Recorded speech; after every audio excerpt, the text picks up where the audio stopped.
ये बिलाशुबा बड़ा अच्छा कदम है कि ऑल पार्टीज कॉन्फ्रेंस की जगह अभी ये हो रही है कौमी सलामती की पार्लिमानी कमेटी का इजलास। बेहतर ये नहीं होता कि ऑल पार्टीज कॉन्फ्रेंस हो जाती है और वहां पर भी जाहिर है कि हमारी अस्करी क़यादत जाके वो बात कर सकती थी।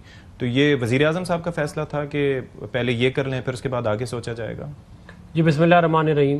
देखें, जो नेशनल सिक्योरिटी कमेटी है ये एक कमेटी है जो एग्जिस्ट करती है पार्लियामेंट की, जिधर तमाम जमातों की रिप्रेजेंटेशन मौजूद होती है। आपका जितना हिस्सा होता है उसके हिसाब से आपकी रिप्रेजेंटेशन उधर आ जाती है। तो वो एक इन अ वे वो आपकी जो है ऑल पार्टीज कॉन्फ्रेंस की भी इसी तरह की शक्ल होती है, लेकिन ये ज़रा थोड़ा फॉर्मुलाइज प्रोसेस है। इसके अंदर ज़रा सारा जो कुछ होगा वो सारी प्रोसीडिंग वगैरह एवरीथिंग जो है वो मिनट होगा। तो इसलिए ये एक बेहतर मैकेनिज्म था, लेकिन हम ऑफ कोर्स तमाम major players, stakeholders, power broker सबको जो है वो ऑन बोर्ड करके ही आगे चलेंगे, क्योंकि बड़ा संजीदा मसला है। क्योंकि बलूचिस्तान का मसला है तो कई लोग ऐसे भी होंगे जो इस वक्त पार्लियामान का हिस्सा नहीं होंगे प्रॉबेबली। हाँ जी, ज़ाहिर है वो भी होंगे, उनकी इनपुट भी लेनी बहुत ज़रूरी है।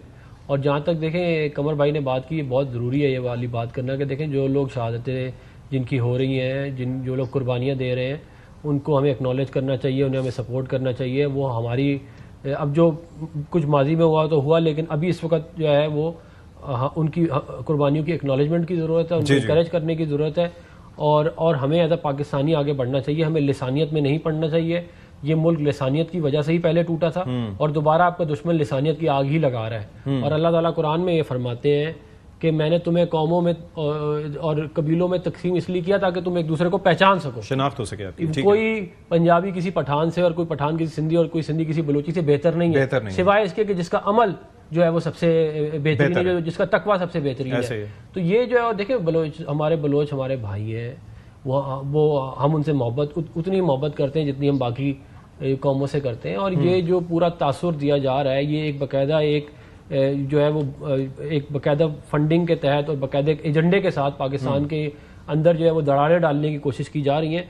बहुत सारे मसाइल हैं, देखिए इस मुल्क के बहुत सारे मसाइल हैं। कोई जो है वो कोई इस्लामाबाद और कराची में भी कोई दूध और शहद की नहरें नहीं बह रही, लेकिन वहां पे यही मसाइल जो है वो एक इंसर्जेंसी में आपके रिफ्लेक्ट होना शुरू हो जाते हैं, जो कि अच्छी बात नहीं है। और इस तरह बेदर्दी से लोगों को कत्ल करना, उनको ज़िबा करना, ये कौन सी रवायात है? देखें, और फिर हर गुजरते दिन के साथ ये सिलसिला बढ़ता जा रहा है। और दूसरा ये कि आप रवायात का तो पता तभी चलता है ना जब मुश्किल वक्त हो। जब आसान वक्त में तो कोई रवायात या कोई दीन या कोई अब ये इस तरह के जो लोग हैं जो सिर्फ रेशियल प्रोफाइलिंग करके लोगों को कत्ल कर रहे हैं। आप लोग कल को मरेंगे तो जाके अल्लाह को क्या शक्ल दिखाएंगे कि ये करके आए हैं?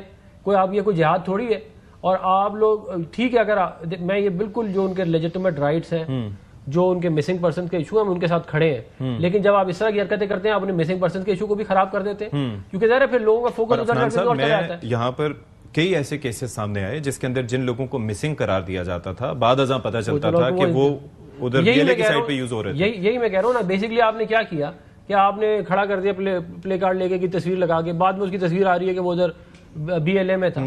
तो फिर जाहिर है फिर आपको कौन सीरियस लेगा? कल को आप कहेंगे 36 और हो गए तो भाई लोग कहेंगे वो टेररिस्ट ही थे ना जो है।